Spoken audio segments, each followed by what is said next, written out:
Welcome back to The Remote Life. My name is Han Talbot, also known as Han Meets World, and today we'll be joined by three entrepreneurs for a special edition roundtable about the future of accommodation. Our guests are Kate Shifman from AOMA Coliving, Jonah Wolf from Noad Exchange, and we'll also be welcoming back previous guest Chris Cerra from Remotebase. In this episode, we talk about accommodation trends and demands, as well as things that people overlook in remote work compliance and future predictions for the industry. So grab a coffee, a tea, or something stronger, and let's get started. Guys, welcome to the Remote Life podcast. How are we all today? Fabulous. Early morning, 9 a.m. on a Monday. Yeah, we Monday's got fantastic over. 10 p.m. time zones. Yeah. Oh gosh, we've got an amazing variety of time zones out here. It's awesome. So without further ado, why don't you guys tell us about you and your remote life journey so far? Should I pick someone? Who wants to take this one? Well, Chris, you've been here before. Why don't you go first? I've been here before on the podcast, so maybe people already know the journey, but I think if I give a quick summary, started working remotely in 2017, very quickly let that escalate to working remotely domestically in the UK, not just like from my home.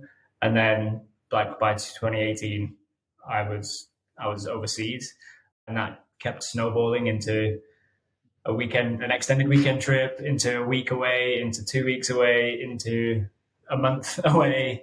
And then I guess now I'm just kind of permanently away. So that's in a nutshell, the journey.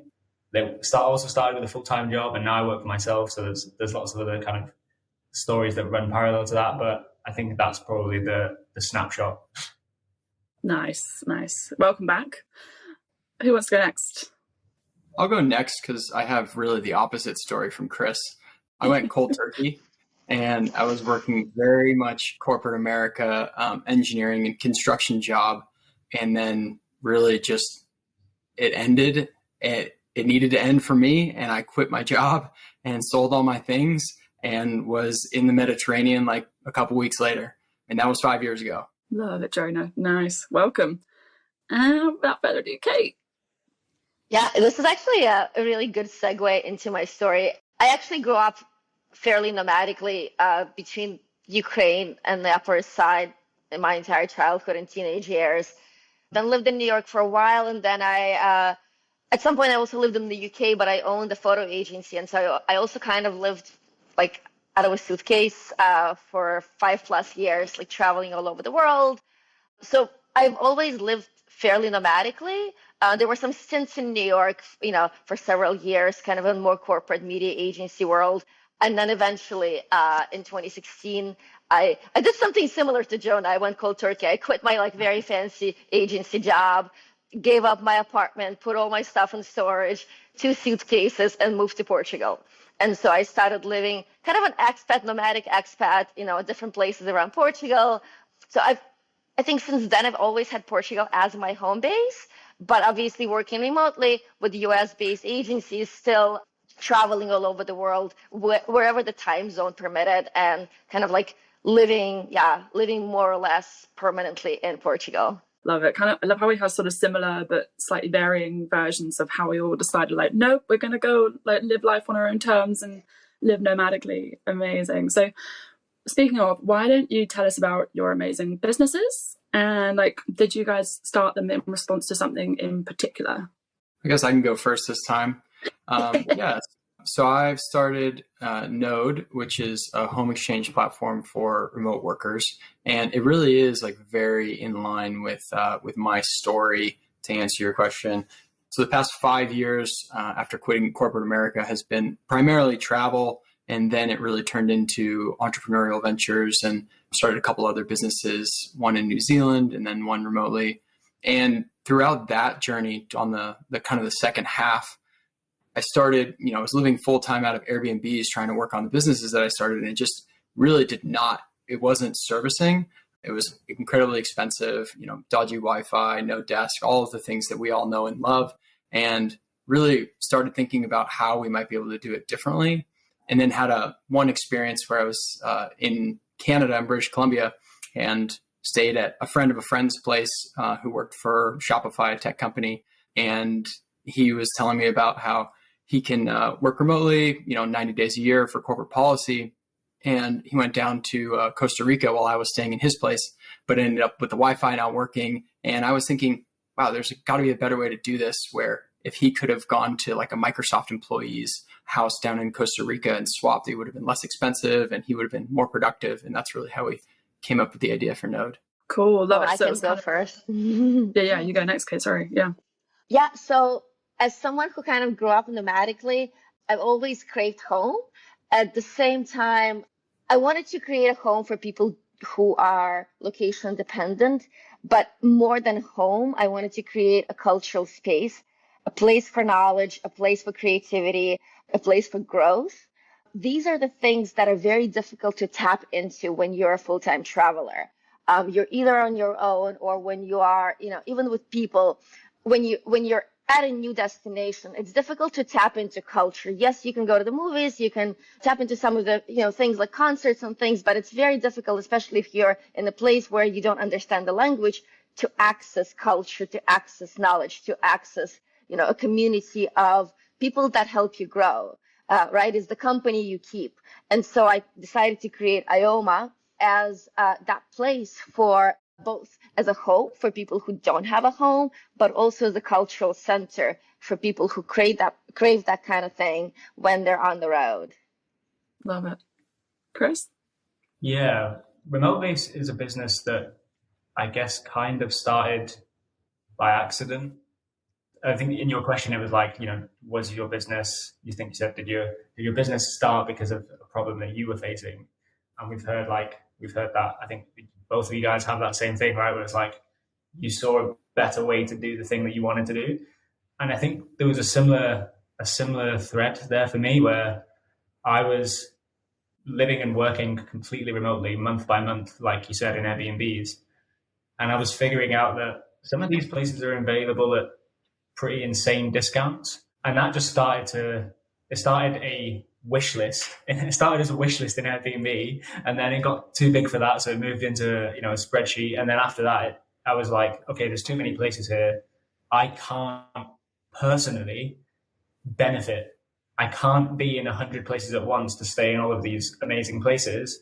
The community like access to this kind of thing. And at the time, different Slack groups and online forums, there would always be like topics of conversation about this stuff. And I basically shared it there. I'm like, hey, is anybody interested in this? Do you know that this is a thing? And some people are like, yeah, I've seen that before. I know that that's a thing, but finding them is not always the easiest thing. Told me that they wanted it, and I already kind of had some start, so I just made it available. I love it. I love the kind of like different variations. Again, it's like kind of similar backgrounds, but sort of out of a want to also like help other people discover different ways of doing things similar to you as well. It's really awesome, kind of like what's that, trailblazer kind of leading stuff. So that's really amazing. And it kind of leads into my next question a little bit very nicely, actually. Like, so when it comes to accommodation in general, so whether that's, home exchanges, Airbnbs, co-livings, I feel like there is, especially in kind of say like the 25 plus crowd, I guess, like I feel like there's a big increase in how people are searching in a demand for community-led businesses or community-led accommodation. So people are choosing, like, maybe not even necessarily, so it might be just accommodation that is for people to go meet like-minded people, or just be around a location where you can meet expats, digital nomads, or creative people, or tech people. Do you think that's the case?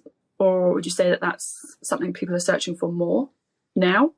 I can take this. I think also it would be really interesting for us to define the scope of our discussion, because there are two distinct audiences that we're potentially could be thinking about, right? There's the audience of location dependent people, which is what we represent. There's also the larger mainstream audience.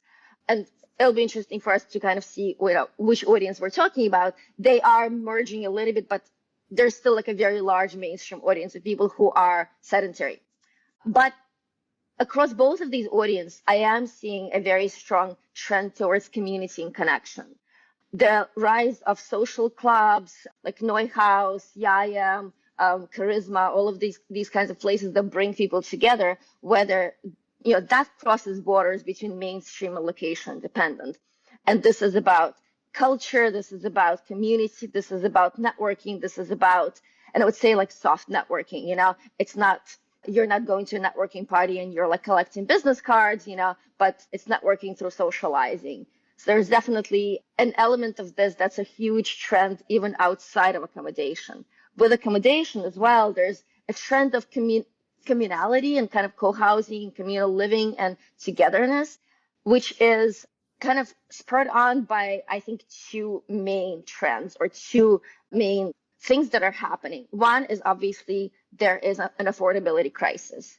Housing has become unaffordable for many or more difficult to afford for people around the world, whether they are, sedentary and like have jobs where they live, etc., or they're location dependent. We all know, Airbnb prices have shot up, like crazy over the last year or so. The same thing with long-term accommodation. And so this move towards community is partially brought on by this affordability crisis. The other side is absolutely more based on what we need as humans to meet our deepest needs, which is human connection, community, knowledge exchange, experience exchange, connecting to our heritage. So in that sense, absolutely, projects like even pop-up co-livings or retreats like Live Beyond and experiences like Minoma, they're kind of like more retreat-based businesses, as well as traditional co-livings, whether urban or destinational, are definitely showing up as a very, very, very strong trend. So hopefully that answers. That was amazing. Yeah, I completely agree. I always bring this up when it comes to cities, but I find it so fascinating. I worked in property PR a few years ago, and I will never forget, because over here in the UK, we were having this sort of crisis about like the high street is disappearing. And I remember the high street being like almost like the central street where people shop here in the UK in our different towns. And I remember these guys saying like 6 years ago that no, the high street is not disappearing, it's simply changing. So our shopping habits are changing. And to me, I'm seeing this so clearly now in how like coffee shops are popping up more in different places, how more spaces are being created. And I know I saw a bunch of articles about this after the pandemic, and I suppose it feeds into accommodation for me as well, is that during the pandemic, a lot of us kind of found there was a clear crisis for social spaces, like there was a lack of social spaces. So therefore, like there's a lot now that's being created so that we can have these sort of social spaces as well. So I think that just brought that to mind for me, as like that was so perfect. Yeah. What do you guys think? Do you wanna?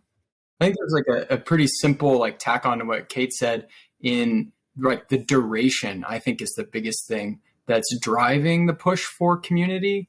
Like what I'm seeing a lot, particularly in, the more general cohort or audience that you were talking about, Kate, is people can travel for longer. And that is the primary difference from 3 or 4 years ago, is instead of just taking a vacation, being happy with your 2 weeks a year, all of a sudden you can work remotely. That's what we're all about. But you can go and be somewhere for 3 weeks or 2 months and continue doing your job. And the demand and what you're looking for out of that experience is completely different than going for a weekend trip or a week in Italy or whatever it is. You're looking to understand the culture, and you're looking to make some friends and really like integrate with the community and have a much different experience. And so the duration is the biggest trend that I've seen like change what people are seeking. That's interesting. For me, everything that I observe tells me that there's two modes that people search for. Like sometimes the search is very much driven by community, and other times it isn't. And I don't think that one can really exist without the other. I think one of the biggest drivers is somebody's tenure in this lifestyle. And it's so interesting when Kate says like location independent audience and then the mainstream audience, because the way I look at the mainstream audience is they're just the people with the shortest tenure. They've not had any experience yet, but I see this as part of a much, much wider change that's going to happen over decades, which is that everybody will have some tenure with living nomadically, or everybody will have some experience of having an extended stay in 10 years time or in 20 years time. So I think that in some way the community, like the early people with less experience living this way, I see those people, those individuals as a group looking for more community-led accommodation, or looking for accommodation that's driven by community. And I think it then becomes a cycle where people have some community-led accommodation choice, or like a living situation that's focused around community. And like you say, Kate, it becomes like a networking via social presence. And you kind of build your own network, and then you cycle back out of that, where you need your own space and you need to kind of refine your own balance. And then eventually you like that tails off, and you either lean on the network that you've built, or you go back into that search for more community focused accommodation, and so on and so on. So I think I think what we're talking about is like this small bubble inside this much larger change that's going to take place over a much longer period. Actually, to build on this, one more thing that I'm seeing that's a big trend is actually flexibility. And I think it goes back to what you were saying, Chris, as we've all gained the ability to travel for longer, and as more and more people enter the ranks of part-time nomads, remote workers, as the opportunity, becomes reality for more people, flexibility really comes into play. People don't want to commit to a 1-year contract. People, even those platforms where people are searching, when they, as you said, duck in and out of different communal situations, I think flexibility is going to be a very important factor in the decision-making process. And that's obviously where platforms like Noad are coming into play. So that's one big trend as well, I think, for both audiences. Like, people want to have housing options that allow them to have the lifestyle that they want. They don't want to be dictated by, this is a lease, it's set in stone, I cannot break it, I cannot go anywhere. I definitely would agree with that. And I think what is going to come out of that is the different choices. And like, way that I sometimes like digest some of this stuff is like, there's 3 different silos or choices that you can make, especially if you're looking for community. You can have I'm going to do it for myself, and I'm going to go on Remotebase and get my accommodation and go and kind of figure it out on my own. Or I want someone to do it with me. And that's like going to a co-living project where it's set up, but it's kind of soft, and you still need to like put in the effort to get the community out. Or there's no, you do it for me model. And that's like the remote year, or the like remote work retreat, hacker paradise, and Wi-Fi tribes of the world, where it's like a totally organized community that's put together. And it's like those 3 different choices are going to contribute to what Chris was saying about like, okay, I want to do this, go on like an organized trip for a month, and then I want to go do my own thing for a few months. And it's going to be really cool how all those choices like give optionality to people's lives. You guys are like making me really excited. I'm like, oh, this is going to be such a great like turn, like where we're going next for the industry. I'm just curious for anybody who's listening who is in a full-time job right now and would like to start experimenting with this type of travel, this type of accommodation. How would you suggest they? I mean, again, this is all very loose stuff. We're not necessarily professional experts in this field, but how would you suggest these people test this out with their employers? How would you say? I suggest to put that forward. I mean, look, there's a lot of things at play, and taxation is the most important one, right? So every company has a policy around that. It's quite complex. Different countries have a different threshold for a stay until for an employee to stay there, until the company is liable to at least report on that employee and pay taxes for them there. There are actually quite a few services now, or companies that help individuals figure it out. They help companies figure it out on the corporate end, but they also, there's lots of reports, there's lots of information out there, and companies that help employees also, or individuals figure that out. But obviously, I would say just researching your company's policy and understanding just how feasible it is for this particular company. That would be the first step for me, and then the legality of things is always going to be kind of the final word, right? You can convince your employer, you can present evidence to say, I was super productive during the pandemic. I can work remotely. I can work on top of a tree with a laptop, and an umbrella, like no problem at all. Just give me a coconut and I'm good. Like, all of that is possible. But I think the final answer will always be, what is company policy and what is legal, and what it means tax-wise for us as an organization to let this one person work out of this particular country and what this means for the rest of the organization. Because if you allow one person, you have to allow everyone, right? So it's really about policy, I think. But I'm not an expert in any way. Allow everyone. That's all I have to say to that. What else would you guys recommend? Yeah, caveat, like the caveat of like, here's what I think, but this is not financial advice, right? I think it's definitely worth having that there. I think that like people ask me about this all the time, right? It's probably, you guys must get this too. It's like people are like, how do I do it? How do I do what you do? And for me, I always tell people that they need to basically have layers or like levels that they want to offer. So don't just go, because people are like, I'm going to demand that my company allow me to work remotely or else I'm leaving. And I'm like, okay, you're a human, you're an emotional being, but you need to realize that companies are going to look at this very, very logically. Like you say, like Kate says, like tax, they're going to look at this from a tax and legal perspective, but they're also going to look at it as like a risk management scenario, right? Like if you're really good at what you do, they're not going to want to lose the talent. So I always tell people like, go in with some options and be like, ideally I work remotely and you let me travel however many days a year, whatever it is, and try and negotiate for, the higher end of what you want, but have like a backup of like, okay, well, I really want to go, but if you can't let me go, maybe I can go for like a 1 month sabbatical, or like maybe you can let me go on like a month unpaid leave, and then I can just go and get the travel thing out of my system. And if you want, you can use that time to find another job, but like give them something that, like, you have to be, I think in any good negotiation, right, you have to be willing to kind of give something up. And I think that for a lot of people, especially if they're looking at content like this podcast or, any of the stuff that anybody on this call publishes, they might just see it as like a very, very hard line. Like, I want to do this or else I'm out. And I think that that's not necessarily the best way to go about that conversation. So I'd always try to like coach people on like what they can give up to be able to come out of that conversation with at least something.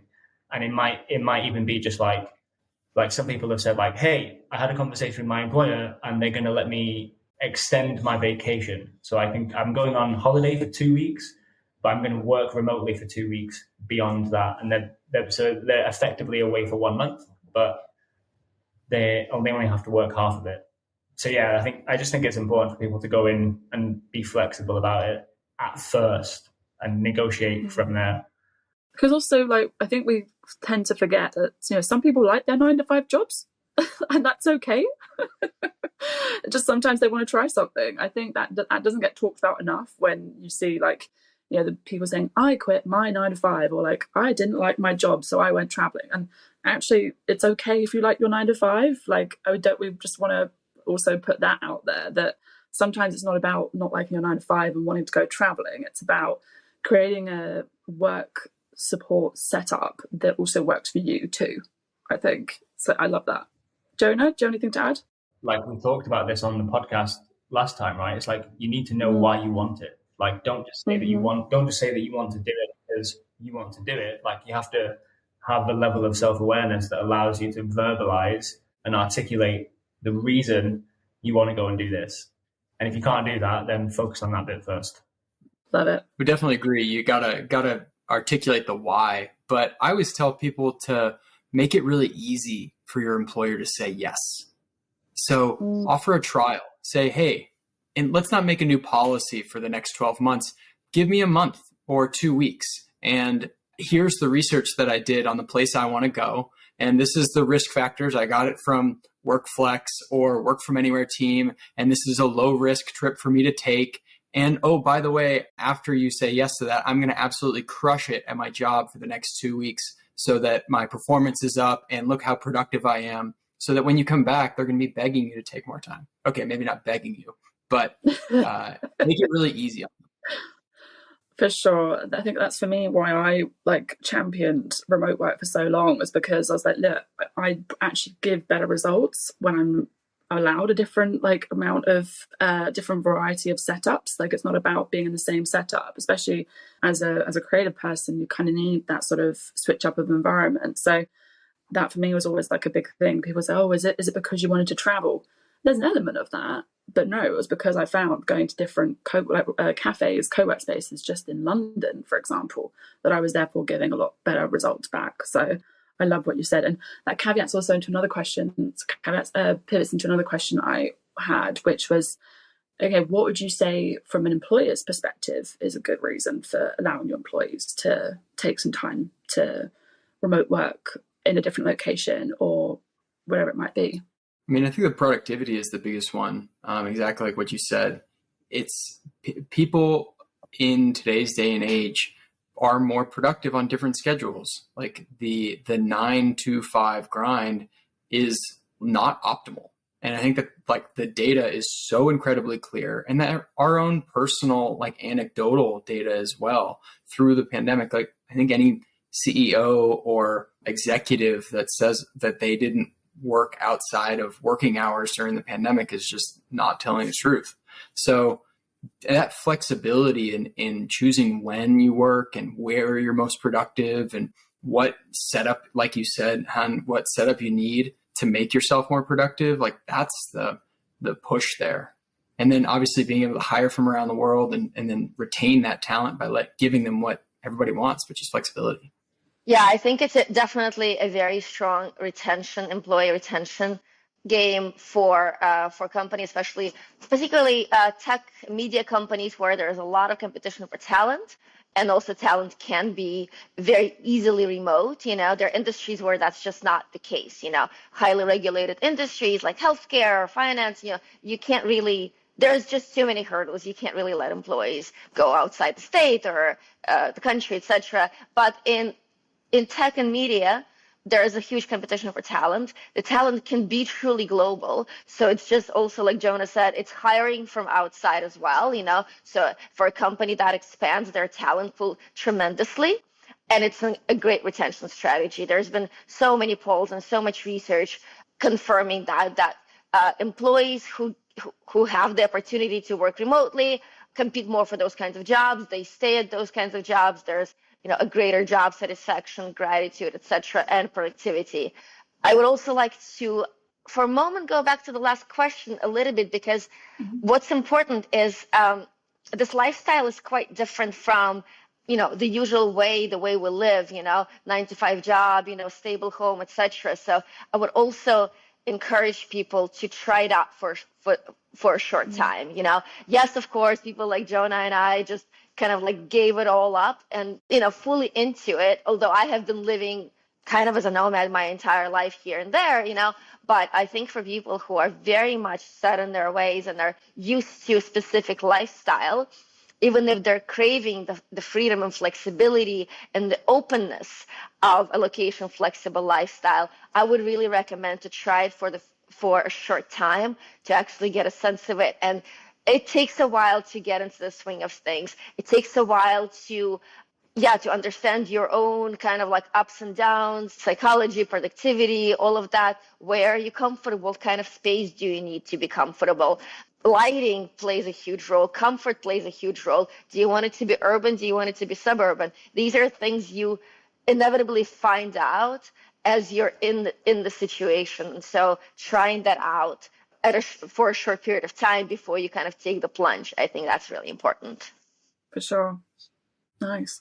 Just going along the super exciting sides of things still, do you think there's anything in terms of remote work compliance that people maybe overlook, either as an employee or that employers maybe need to consider too?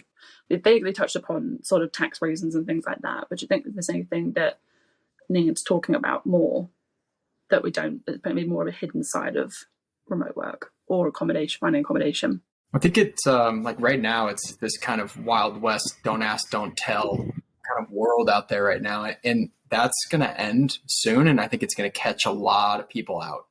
I think the electronic passport tracking and visa tracking is everywhere. I mean, I haven't even gotten stamps at the last 3 or 4 borders that I've gone through because it's all electronic now. And that is going to eventually interface with your employer records, and you're not going to be able to just kind of fly under the radar. There's a lot of, obviously, the tax implications, but your question was like, what might people not be thinking about? I think data security is a big one. There's a lot of data security risks for traveling, and depending on your industry, obviously, but I think that could catch some companies out. And obviously all this stuff. What do you mean, or do you mind elaborating what you mean by data security? Yeah, well, it gets complicated quickly, but there's, particularly in Europe, you can only store personal data in Europe for European citizens. And so if you have to like track where your servers are, and then if you're accessing that data, and then if you're compiling data from different nationalities in the wrong place. So if you set it up correctly, it's okay, but it could be an issue. And then obviously all of the like unsecured Wi-Fi networks and things like that. So employers are going to be issuing VPNs, and then those are going to get less secure. So it's just a big can of worms that I think is potentially ripe for risk. Right. Anyone else want to jump in with anything? I can talk. I think from the employer side, there's this huge question about talent retention, and whether or not people will continue to choose the security of a paycheck and the stability of a job, which arguably is like not even a thing. This like job stability is becoming less and less of a thing. Like even especially in the industries that largely lean into remote work, with like huge tech companies just making huge layoffs fairly consistently over the last few months. I think there's this starts to become a thought that is more in the front of people's minds of like, is that really something that I'm choosing right now? Or do I just believe that I'm choosing it when actually it's not really there? And again, I think if we play this out over the short term or the medium term, fine. If we look at this over the long term, I really start to wonder what the broader future of work will look like, and how companies will interact with individuals. Will that be on an employer? Will that be as employee and employer, or will that be as a personal entity with a larger corporate entity? And will we see like an explosion of freelancing, or will we see an explosion of people having multiple jobs or doing fractional work? I think there's a lot there that I see. I don't know. It feels like we're just really on the start of something with that. And that's kind of how I think about that. I think from the personal perspective, though, like what do people overlook from the personal side? Honestly, I think it's just space. Like a lot of people walked in to remote work kind of with their eyes wide shut, right? It was like they started working remotely in the pandemic, and they learned that working remotely is something that you do from your kitchen table. And that's cool. Like it can work. I think over time, probably over the last 6 years, I've slowly found myself wanting to be in bigger spaces. It's like time is like this thing that we can't get back, right? And I think space is something that you almost can't really put a price on space. Like I just think way more clearly if I'm in a room that's wider or taller. Like right now I'm in this call booth, and I can put my hands on both sides of the wall, and it's difficult. I'm like, how do I think in here?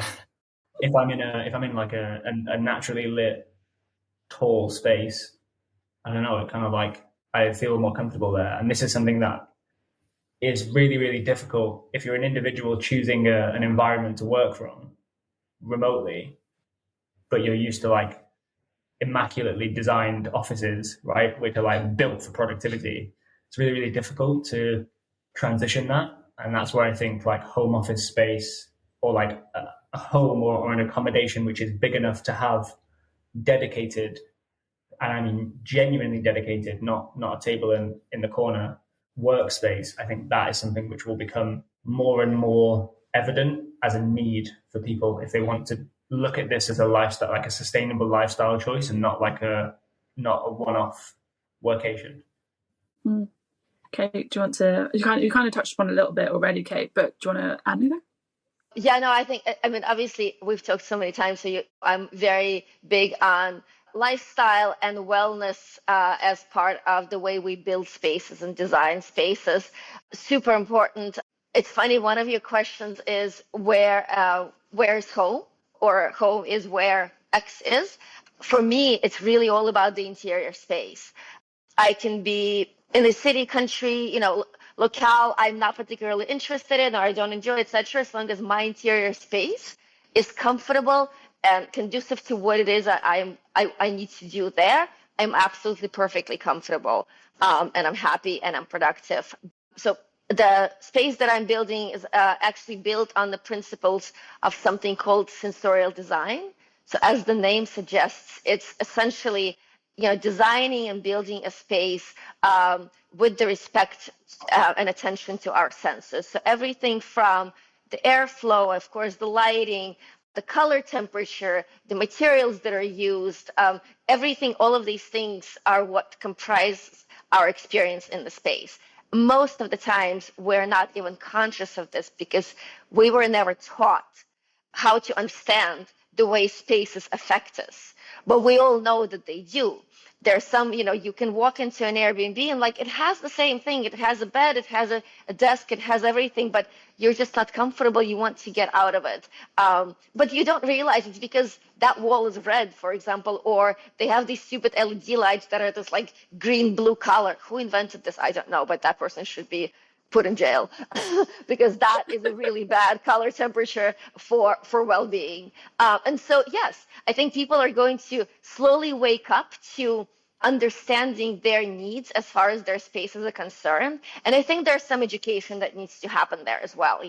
When I talk about these things, people nod for some of that and have a totally blank look for other things. So there's that, obviously. Also, building on what Chris said, it's important to understand that you can also go to a co-working space. And for us, kind of nomadic location dependent people, that is a totally logical thing to think about and a totally logical option. Sometimes we look for a space that has that.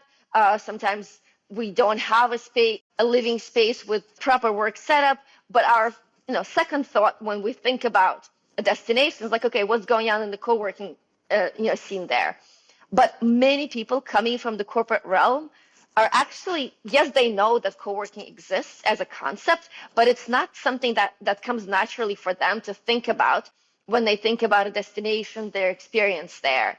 And that's something, again, it's education. So people like us, people who create content and help others embark on this path, that's something that we also need to help them understand and promote, that there are spaces where you can go and you can be in that a little bit more focused professional environment and also connect with others. So it's just understanding all of the options and opening up this lifestyle to the people who aren't familiar. Love it. Jonah, Chris and Kate have kind of touched upon sort of what they need from their space. Is there anything that you particularly need from your space? Well, my personal needs are definitely different, but I think kind of dovetailing into what Chris was saying, one thing that I think could be really interesting in the future is as Airbnb became just so popular and ubiquitous all over the world, that, people invested in their properties and in their homes to turn it into comfortable Airbnbs. I think that the home office or the dedicated workspaces can become an asset to someone's home, and people are going to invest in that. And they're going to say, wow, I have this nice Airbnb, but I really think I should upgrade the desk to a standing desk and maybe get another monitor, or do the same in my home so I can put it in a home exchange site, or something like that. And I think that could be something that's really interesting as people start investing in their own spaces and really prioritizing making themselves comfortable, and then anybody that's visiting or staying with them. Nice. So kind of talked a bit about what we've been seeing. What kind of things do you guys think will be, is there anything that you've noticed over the last year that you'd like to comment on, that you've noticed more of, or kind of touched on a few already? Any trends or anything that you know? Yeah, I mentioned earlier about duration. That's the number one thing that I've noticed is as everybody is able to and wanting to go for a longer workcation or travel in longer durations, even if they have a home base. But the other one that I think is really interesting is nomadic families, and really the evolution of education to match that. We've kind of at this interesting time period where like the first remote enabled generation is now having kids and they don't want to stop. And that's wonderful. And the kind of the world schooling movement is matching that and servicing it. And then people are going to travel to, something like Boundless Life that has, a home school locations in a few different cities, and this kind of world school curriculum could be a really interesting option for young families as they're looking to continue their kind of remote work journeys. Yeah, that's a really good one. It's super. It's interesting how there has been a world schooling movement going on for quite a long time, but it's been really kind of spontaneous and self-led. There are lots of families who create content on how they do it, and just like with the nomad movement, world schooling was also it was such a huge hurdle for families to actually embark on this lifestyle, and so many interesting ways in which people are doing it. And yet there will be companies that will crack that code, both for the very high end of the market, which is kind of where Boundless Life is, and more for the mid and lower end of the market. But it's definitely a huge space. What I would say another kind of outside of the families, more, non-family realm, what I've seen is that, especially among nomads, there is a desire to maybe slow down a little bit and have bases, have 2 or 3 bases around the world, and then take some time to travel and discover new places. So even though people are nomadic, at some point, everyone wants comfort. They want to walk into that coffee shop where they know your order exactly, and they sit in that favorite chair and look at that tree and have, the same experience that they've continually had there, because that's comfort, right? We are creatures of comfort, and we need to feel connected to our environment in order to feel stable and and safe, secure, etc. And so I've had so many conversations with nomads over the past probably year or so, and it's definitely a trend where people say, you know what, I would like to have a base in these 3 places. Definitely Portugal comes up as one of those places. I think Bansko comes up a lot as well. And of course, everyone's different, so destinations will be very personal for people. But there's definitely a trend of people establishing or working to establish bases, either through property ownership or, kind of like recurring rentals or home exchanges. But there's definitely a trend where people want to spend at least some time of the year in familiar locations and explore during other times. Nice, love it. Yeah. Chris, do you want to add anything? Yeah, I think there's a huge kind of coming together of responses there. This is something that I talked about. I've been talking about this on stage at nomad-focused conferences this year, which is, the topic is the future of nomad accommodation. And for me, I have kind of put a flag in the ground and said that I think home exchange platforms will see more growth than other platforms or marketplaces. That's what I think is going to happen in the kind of medium term. I'm talking like 5 to 10 years. And I think that's because all of the things that Kate and Jonah have talked about, right? So more nomadic families, which want like longer term, 2 or 3 months, more stable kind of home away from home style accommodation, as opposed to like holiday rental that they can kind of get along with living in for an extended period. And on the other end, so that's nomadic families. Then you've got the kind of more experienced nomads that Kate talks about, where you get like the 10-year nomad, and these are the people who you start to hear whispering things like, "I'm thinking about slowing down. I'm thinking about getting a base somewhere." I think that's like the longer that we have this lifestyle happening, the more people are going to reach that limit, and the more people are going to start to trigger the process of finding a base and slowing down, but still wanting, because at that point, right, like if you're a nomad for 10 years, it's a really big part of your identity. So to then say, oh, actually, I think I'm just going to stay here now, like that's an identity crisis. So often the reason that people are into this lifestyle is because they do like exploring and they do like to continue traveling. So I'm saying that home exchange platforms are a way for new nomads and nomadic families to slowly, more comfortably enter the lifestyle. And they're also a way for more experienced nomads to softly exit the lifestyle. I've been in conversation with Jonah's teams, and I've also I've seen more than 7 or 8 platforms appear this year trying to tackle this. So I think that eventually one of them is going to emerge as like the ubiquitous brand, like the Airbnb of home exchange. And I think it'll be really big. But that's kind of why I think I'm like Remotebase is not a home exchange platform, so I can kind of say that without bias. And yeah, that's where my thinking goes with it. Absolutely. And just building on that and tapping into the affordability and flexibility and all of that. Jonah, you're definitely on the right track. Yeah, with Noad, for sure. I'm also seeing a surge in these types of platforms.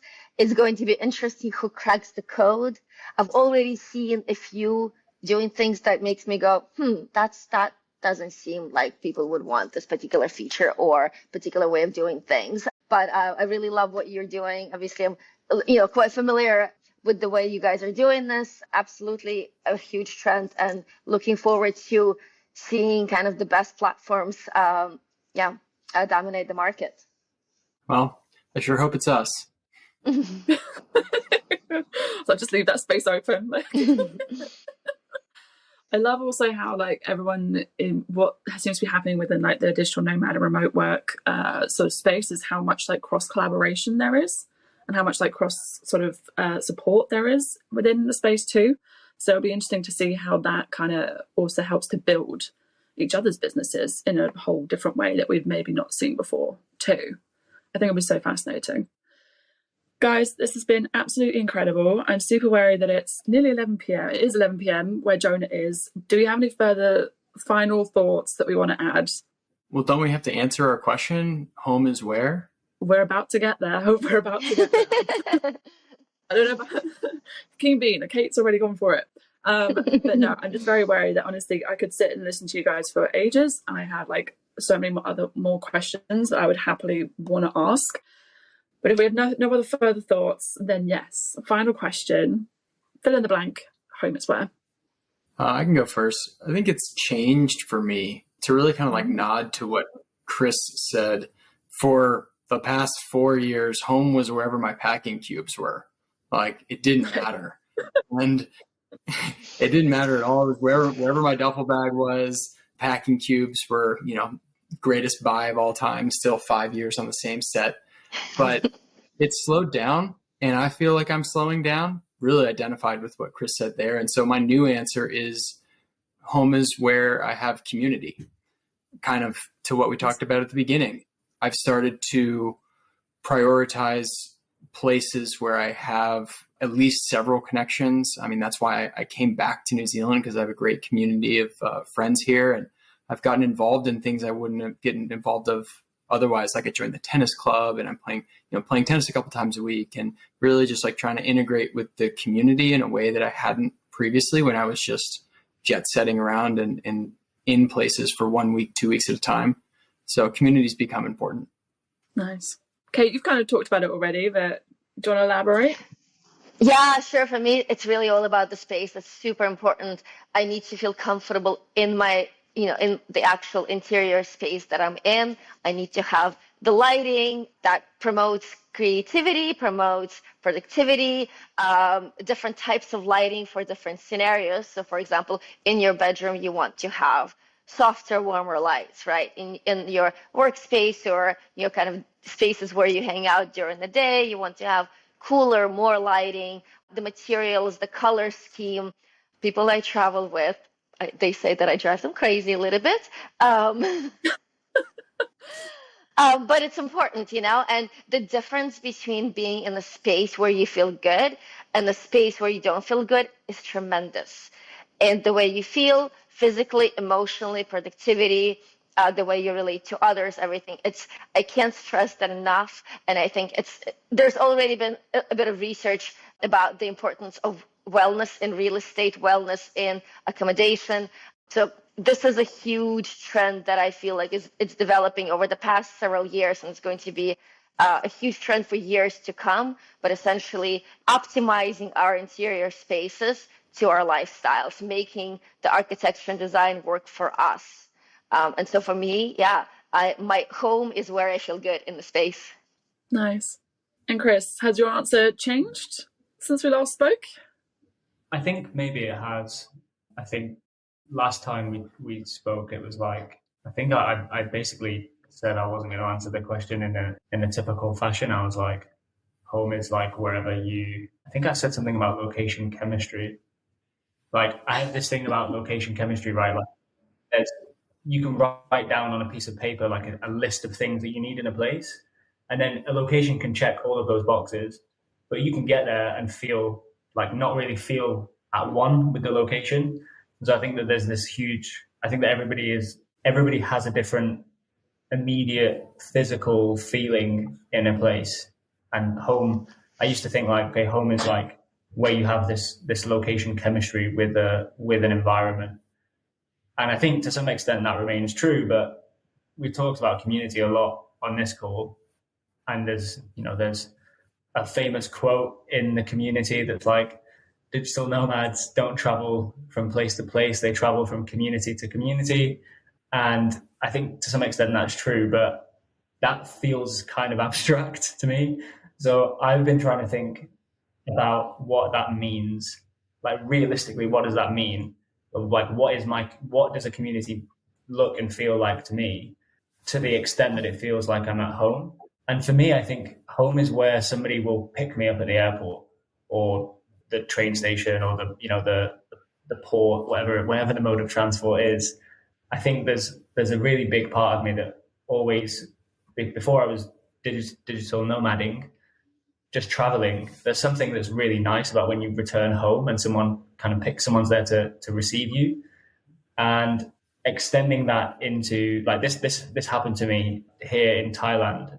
We've come here every year for the last few years, and this time one of our local friends was here to pick us up at the airport, and it was just such a heartwarming experience to land in a place that is very clearly not our home, but to have a very homely experience here. And I think that will never happen the first time you arrive somewhere. But I think the more time you spend in a place, and this again links to things like duration, the more time you spend in a place, the more able you are to really unlock that feeling. And I think that feeling of home is something that you kind of have to work for, but it's really nice when you get there. Love it. Nice. Guys, it's been amazing to chat. Thank you so much. Thank you. Yeah, it was really fun. Thank you, guys. It was great to hear your perspectives and opinions and predictions for the future. Awesome. Thanks for putting it together, Han. Welcome. Thanks, everyone. Okay. Thank you so much for listening to this episode of The Remote Live, and thank you guys for taking the time to speak with us. You can find links to the guests' profiles below. Thank you so much again for listening, and we can't wait to remote work with you again soon.